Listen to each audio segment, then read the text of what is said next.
Gaduh bisnis pakaian impor bekas masih berlanjut. Ribuan pedagang siap bayar pajak dan minta bisnis mereka dilegalkan. Tapi Menteri Keuangan bergeming, impor pakaian bekas tetap dilarang.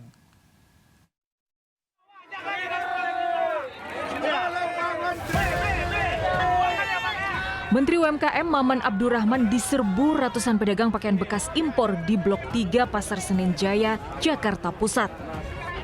Para pedagang berebut curhat soal nasib mereka yang terancam gulung tikar usai larangan impor pakaian bekas. Menurut pedagang, thrifting merupakan sektor UMKM sehingga harus dilindungi. Kami di sini kebanyakan meminjam kur ke bank. Kalau seandainya thrifting ini ditutup, apa solusi dari kami? Apa mau kur juga tidak dibayar? Menteri UMKM mengatakan pemerintah tengah mencari formula terbaik bagi pedagang tanpa harus menabrak aturan. Kita akan mencari jalan tengah. Artinya jalan tengah, solusi terbaik apa untuk menyelesaikan situasi ini. Sebelumnya perwakilan pedagang pakaian impor bekas Pasar Senen mendatangi DPR meminta impor pakaian bekas dilegalkan. Mereka pun siap bayar pajak. Namun pemerintah bergeming. Menteri Keuangan Purbaya Yudisadewa menyatakan impor barang bekas tetap ilegal meski bayar pajak. Data Kementerian UMKM, impor baju bekas terus naik.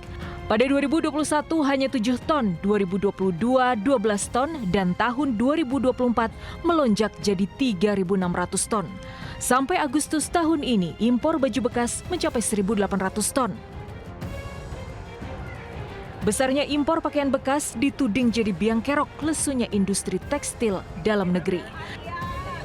Dari Jakarta, Rani Sanjaya, iNews melaporkan.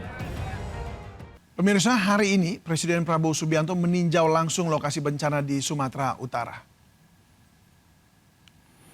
Presiden Prabowo berangkat dari Bandara Halim Perdana Kusuma sekitar jam 6 pagi. Presiden terbang menggunakan pesawat kepresidenan dan mendarat di Bandara Silangit Tapanuli Utara.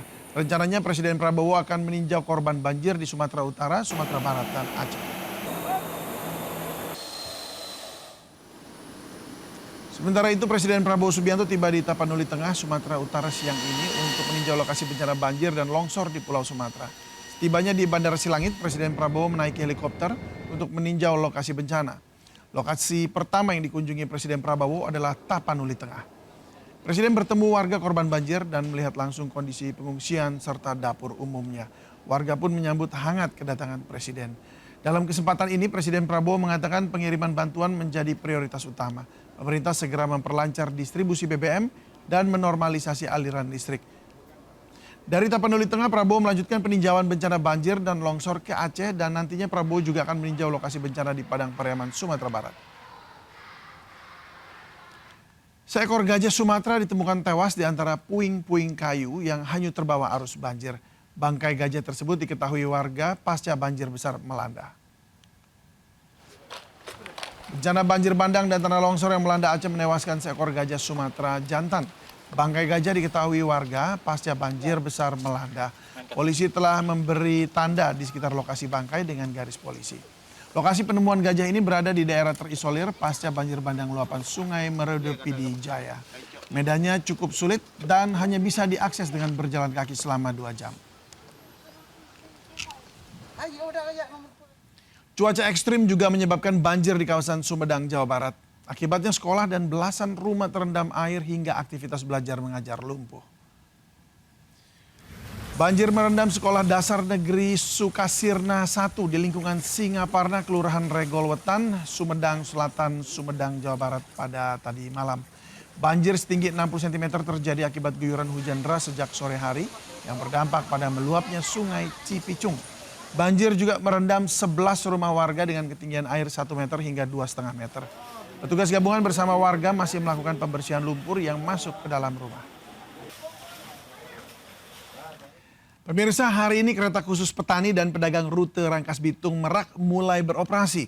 Sudah ada Iskandar Nasution di stasiun Merak, Banten. Iskandar, jadi berapa tarif untuk kereta khusus pedagang ini? Pak, bisa diulang? Jadi berapa tarif khusus untuk kereta ini?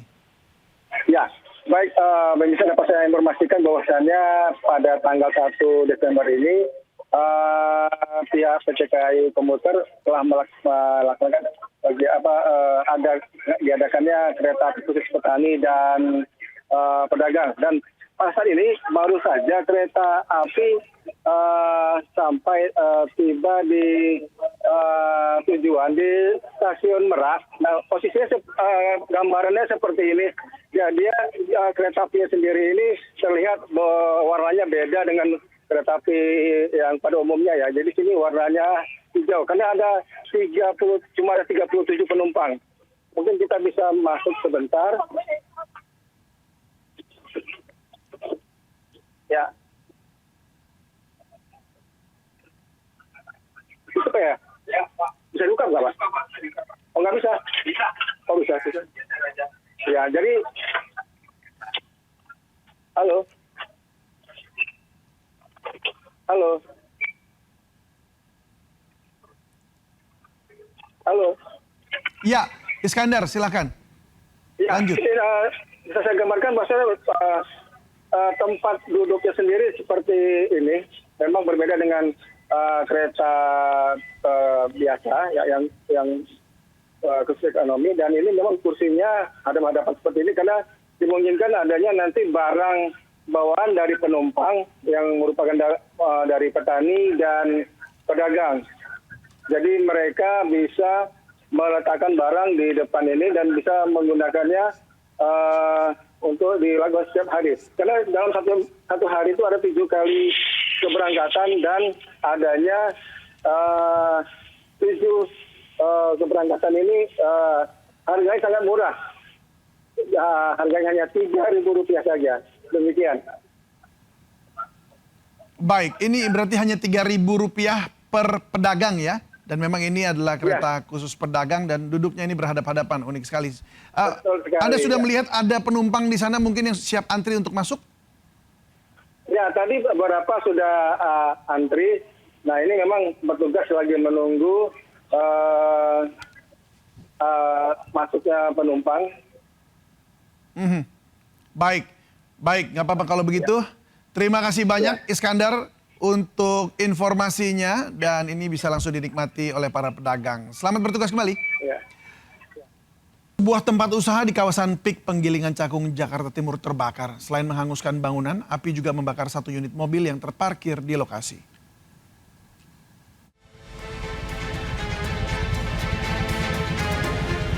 Kebakaran melanda sebuah tempat usaha di Jalan Borobudur Raya, kawasan PIK Cakung. Api dengan cepat menghanguskan hampir seluruh bangunan. Banyaknya material yang mudah terbakar menyebabkan api merembet ke bangunan lain. 1 unit mobil yang terparkir juga turut terbakar. Petugas pemadam yang diterjunkan di lokasi berusaha untuk memadamkan api. Setelah hampir 1 jam, api berhasil dipadamkan dengan menerjunkan 7 unit mobil pemadam kebakaran Jakarta Timur. Dugaan sementara, api berasal dari korsleting di bagian gudang dan tidak ada korban jiwa dalam peristiwa ini. Namun kerugian diperkirakan ratusan juta rupiah. Dari Jakarta, Rio Mani, iNews melaporkan.